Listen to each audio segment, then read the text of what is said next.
Nous allons voir en détail l'enfilage d'une machine à coudre industrielle et en particulier de la PFAF 335. Première chose, le moteur est éteint pour éviter tout risque d'accident. Le porte-bobine, le porte-cône de gauche est normalement réservé au fil de couture, à la bobine de couture. Le porte-cône de droite est réservé normalement à la fabrication au bobinage des canettes. D'accord ? Donc on travaille le plus souvent avec deux bobines, deux cônes de fil. Donc, veillez toujours à avoir, c'est très important, un petit matelas en mousse ou en feutre sous le cône. S'il n'y a pas cette mousse, il y a des risques de nœuds qui arrivent au cours de la couture. C'est très embêtant. Hein. Donc il faut toujours avoir des mousses en bon état. Voilà, donc première chose, hop, je passe ici. Sur cette machine à tube, ça se passe comme ceci. Justement, voilà, il commence à s'en mêler. Très bien.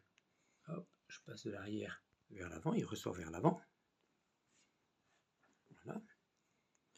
On passe par le trou du bas. Il y a deux trous, un supérieur. On peut aussi passer par en haut et descendre, mais bon, voilà, nous on utilise cette méthode par le trou du bas. Ici, il y a un clic. Ça, ce sont les passe-fils originaux PFAF, et il y a un clic dedans. Voilà. Et là, il ne peut plus ressortir. Sur les productions de mauvaise qualité, il n'y a pas ce clic. Hein. Voilà, et donc le fil sort le plus souvent. Non, là, ça, voilà, là, il y a beaucoup de tension. On a travaillé avec un gros fil avant. Voilà, on passe entre les deux disques, ici. D'accord ? Évidemment, les deux disques se débrayent lorsque je relève le pied presseur. Hein. Voilà, je passe ici dans le ressort compensateur. Ici. Voilà. D'accord ? Je vais passer derrière, hop, devant. Passe-fil.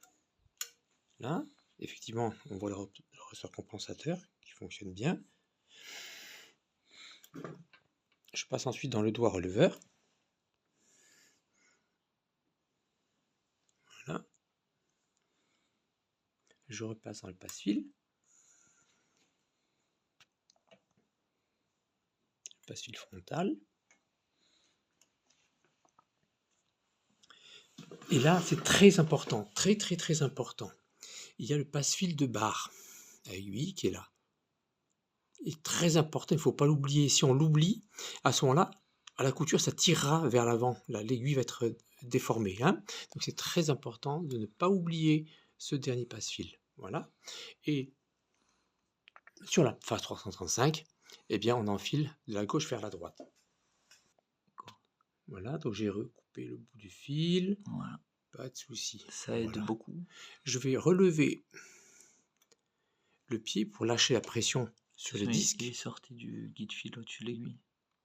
Ah oui, ben voilà. Juste au moment, ici, là. Hop, voilà, très attention. Voilà. Après, quand on est lancé, il n'y a plus de problème. Je relève le pied pour lâcher la pression. Et je vais prendre le fil maintenant. La canette étant mise en place. Hein. Voilà. Je vérifie toujours les tensions avant de commencer. Hein. Voilà, on a des tensions équilibrées. Parfait, on a un enfilage qui est correct.